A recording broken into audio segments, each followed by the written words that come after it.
May bago na ngayong way para ma-reach ang customer sa TikTok na karamihan sa mga business owner hindi pa alam. If you've ever searched for something on TikTok and notice an ad na sobrang sakto sa hinahanap mo, alam mo yon, hindi yan coincidence. TikTok search ad yan. Mga tao na mismo naghahanap ng exact na binibenta mo. So sa video na to, ipapakita ko sa iyo step by step kung paano gamitin ang TikTok search ads para ma-discover ang business mo ng tamang audience sa tamang oras. I'm Erin from Startup Wise kung saan ginagawa naming simple ang business, especially for small business owners trying to grow online habang kinokontrol pa rin ang budget nila. What are TikTok search ads and why they matter? Start at the beginning. Ang TikTok search ads ay maikling sponsored videos that appear inside TikTok's search results.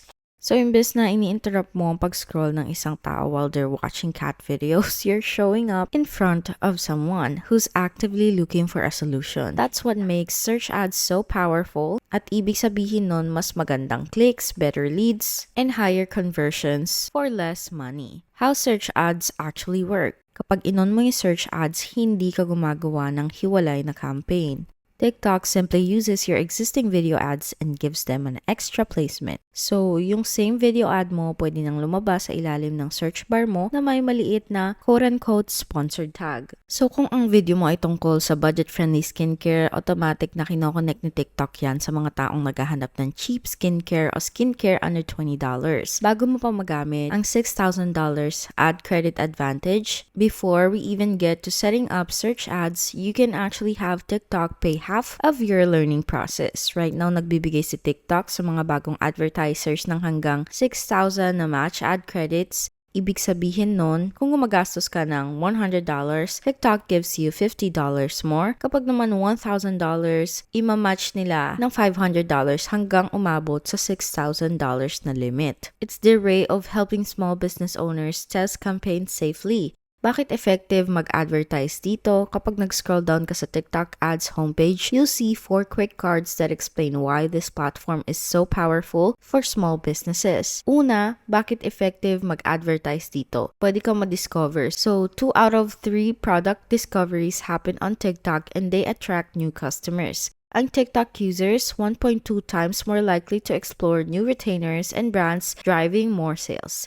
61% ng TikTok audience ang nakabili na ng something directly sa TikTok or right after seeing it on TikTok. So, data back yan. TikTok users just don't scroll, they are exploring. So, number 2 is find your audience. Your ideal customer are out there waiting for you. Kaya si TikTok Ad Manager ginagawang super easy para makuha mo yung attention ng highly engaged audience sa pinaka-right moment. So, TikTok doesn't just target by age or gender, nagla-learn siya through behavior. Kung anong pinapanood, nire-replay, or sinishare tells the algorithm what they care about. That means your ads get shown to people most likely to buy, not random demographics. Naa-unlock yung creativity mo, hindi kailangan ng studio or team. TikTok gives you templates, trending sounds, and access sa Creative Center. Pwede mong i-study kung anong nagpe-perform sa niche mo and then build your own ad in minutes. So, pwede kang gumawa ng top quality ads gamit yung library nila na 100 customizable at ready-to-use video templates. You can simply drop in your own photos, text, logos, and background music para maging uniquely yours yung ads mo. Measure your impact. Dito napapasok yung TikTok Pixel, a short code you can place on your website. It tracks when someone clicks, nag-add to cart, or nag-check out. Doon mo makikita kung aling mga videos actually drove results. At hindi lang basta views, alright? So ngayon, pupunta na ako sa Creative Advisor account. Ako, nakagawa na ako ng account, pero ito yung gagawin mo dito kung hindi ka pa nakagawa ng account. Ilagay mo lang yung email and password mo. Siguraduhin mo na yung password mo ay between 6 to 20 characters. Check these boxes. The first one confirms TikTok terms of service. Yung second box naman, sign up lang for updates. Pero pwede mo rin i-opt out for later kung ayaw mo. Then, click mo yung continue sa step 2. Pipili ka ng country mo, time zone, and currency. Usually US dollars kung nasa US ka. So, dahil naka-sign up na ako, mag-sign in pa lang ako sa account ko, alright? After nun, mapupunta ka na sa TikTok Ads Manager. Parang control room mo to para sa campaigns mo. So, pwede kang gumawa ng campaign, pumili ng objectives, mag-performance tracking at billing. Meron ka ring quick guided tour sa dashboard mo with tabs like campaigns, assets, reports, and finance. So, take a minute lang para i-click lahat at maging familiar ka. then ready ka na magplan ng first campaign mo. Alright, so bago pa tayo pumasok sa budgets, make sure na alam mo tong isang bagay na madalas nami-miss ng advertiser. Nagbibigay si TikTok ng free matching credits to help you test inside your ads manager. Go to the top bar, tapos i-click mo yung settings. Under settings, click mo yung finance, okay? Then mapupunta ka sa bagong page. Then you wanna click promotions, right? So once you click finance and promotions, makikita mo yung panel na ganito yung itsura. May free credits at discounts ka na aabot ng $6,000. So as of October 2025, may bagong advertisers coupon, 50% off sa eligible ads. Ibig sabihin nito, sinasalo ni TikTok yung kalahati ng gastos mo hanggang $6,000. Walang promo code, walang forms, automatic lang siya nangyayari. Para sa new advertisers this month, makikita mo sa baba yung valid dates. So sa akin, October 16 hanggang November 15 kasi yan yung time na ini-redeem ko siya. So yours might shift slightly based on your sign-up date. Makikita mo yan as discount applied or credit use sa invoice mo once your campaign start. Ganun din kung paano automatically included ang search ads. Once na-active na yung accounts mo at na-claim mo na yung promote credit, let's look at where search ads actually appear. Sa campaign setup mo, kapag gumawa ka ng campaign, you'll reach a section called placements.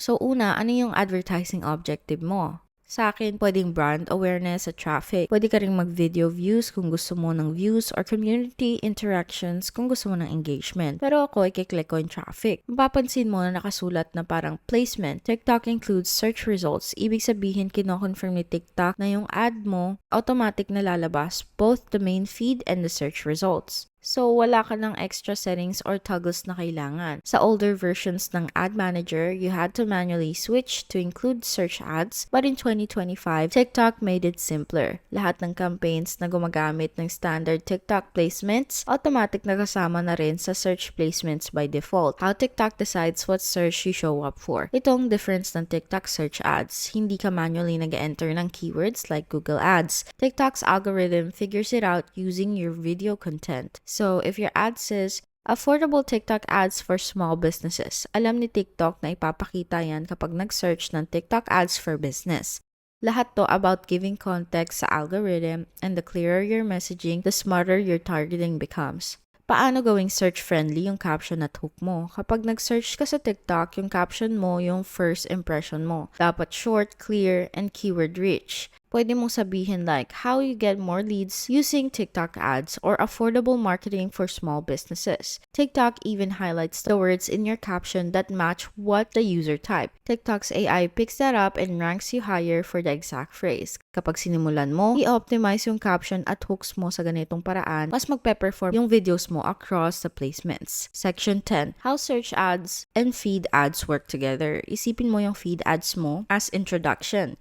Yung first impression that makes people curious. Tapos yung search ads mo naman, yun yung follow-up. Yung second time ka nila makikita, doon na sila ready mag-act. Most buyers don't convert the first time they see an ad. Pero kapag nag-search sila later, maybe hours or even days afterwards, your ad appears again right when they're making a decision. So, paano ka mananalo kahit small budget lang? Ito ang hindi na-realize na maraming new advertisers. Because TikTok's algorithm learns from behavior. It just needs enough interactions to find patterns. Kahit $50 a day lang yung spend mo, kaya pa rin ni TikTok i-figure out kung sino yung ideal audience mo. Just takes consistency. So, yes, at first it might feel like you're paying just to learn, but those first few $100 are buying data. Data na nagpapagawa ng future ads mo na mas mura, mas smart, at mas effective. Common search ad mistakes. Una, hindi alam ng iba na active na pala agad ang search ads. Hindi mo na kailangan mag-toggle ng kahit ano. Pero kung hindi mo i-structure yung captions mo, masasayang yung free placement na yan. Second mistake is yung vague captions. Hindi psychic si TikTok algorithm. Kapag yung caption mo hindi tugma sa hinahanap ng audience mo, hindi lalabas yung ads mo sa tamang lugar kung saan siya dapat lumalabas. Be patient. Let the algorithm collect enough info before judging your results. Final thoughts. Honestly, isa sa pinaka-underrated marketing tools ang TikTok search ads para sa small businesses in 2025. They let you show up right when people are searching searching for your service. At kapag pinagsama mo yan sa $6,000